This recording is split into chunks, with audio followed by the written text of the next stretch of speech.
12ஆம் வகுப்பு கணிதம் அலகு 10 சாதாரண வகைக்கெழு சமன்பாடுகள் பயிற்சி 10.7 முதல் கணக்கு பார்க்கலாம். தீர்வு காண்க என cos x into dy by dx plus y sin x சமம் 1 என்ற வகைக்கெழு சமன்பாடு கொடுக்கப்பட்டுள்ளது.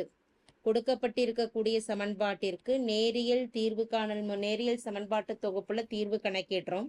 அதாவது கொடுக்கப்பட்டிருக்கக்கூடிய சமன்பாடு dy by dx என இருக்கிறதுனால இது dy by dx plus py சமம் q என்ற அமைப்புல இருக்கு அப்படின்னா அதற்கான பொது தீர்வு கணக்கிடுவதற்கான நிபந்தனை y into e power integral p dx சமம் integral q e power integral p dx into dx plus c ஆகும். இதை பயன்படுத்தி தான் தீர்வு கணக்கிடுறோம். dy by dx அல்லது dy by dx அது மட்டும்தான் முதல் உறுப்பாக அமைய வேண்டும். அது கூட எந்த ஒரு எண்ணும் பெருக்கல்ல அமையக்கூடாது. இங்கே cos x into dy by dx plus y sin x சமம் 1 என கொடுக்கப்பட்டுள்ளது. cos x வந்து பெருக்கல்ல இருக்கு, அதை கேன்சல் பண்ணணும். அப்போ அனைத்து உறுப்பையும் ஒரு cos x ஆல வகுக்கலாம். cos x by cos x into dy by dx இரண்டாம் உறுப்பை வகுக்கும் பொழுது y sin x divided by cos x வலதுபுற மதிப்பு 1 by cos x.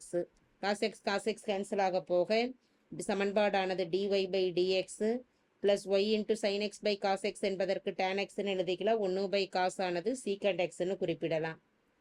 இது dy by dx plus py சமம் q என்ற அமைப்புல இருக்கிறதுனால இங்கே p இன் மதிப்பானது y-யோட பெருக்கப்பட்டிருக்கக்கூடிய எந்த p இன் மதிப்பு p என்பது tan x, வலதுபுறம் இருக்கக்கூடியது q வின் மதிப்பாகும், q என்பது secant x ஆகும். இதிலிருந்து பொது காரணி கணக்கிடலாம். பொது காரணி கணக்கிடுவதற்கு உண்டான நிபந்தனை பொது காரணி dy by dx plus py சமம் q என்ற அமைப்பில் இருக்கும் பொழுது பொது காரணி e power integral p dx ஆகும். பொது காரணி கணக்கிடுவதற்கான நிபந்தனை. இப்போ இந்த e power integral p dxல p இன் மதிப்பை பிரதியிடும் பொழுது integral tan x into dx, tan x தொகையிடும் பொழுது அதற்கான தொகையீட்டு மதிப்பு log secant x ஆகும். secant x வேணா மாடுலஸ்ல எழுதிக்கலாம்.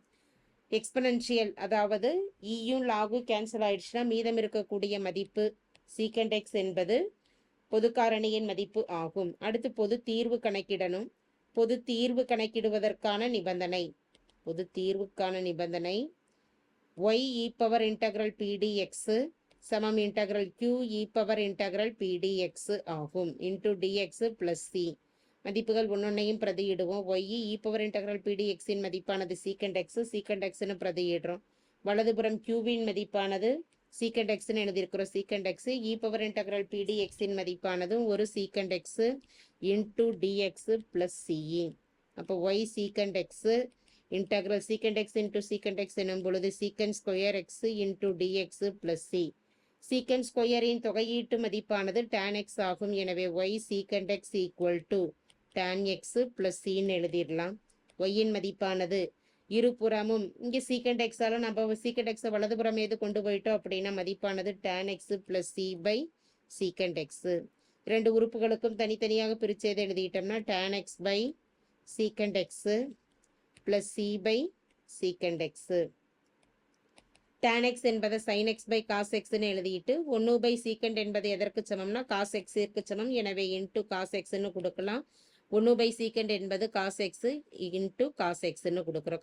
cos கேன்சல் ஆயிடுச்சுன்னா இதற்கான பொது தீர்வானது y equal to மீத முதல் உறுப்புல sin x ன்னு இருக்கு, இரண்டாம் உறுப்புல c cos x என்பது தீர்வு ஆக அமையும்.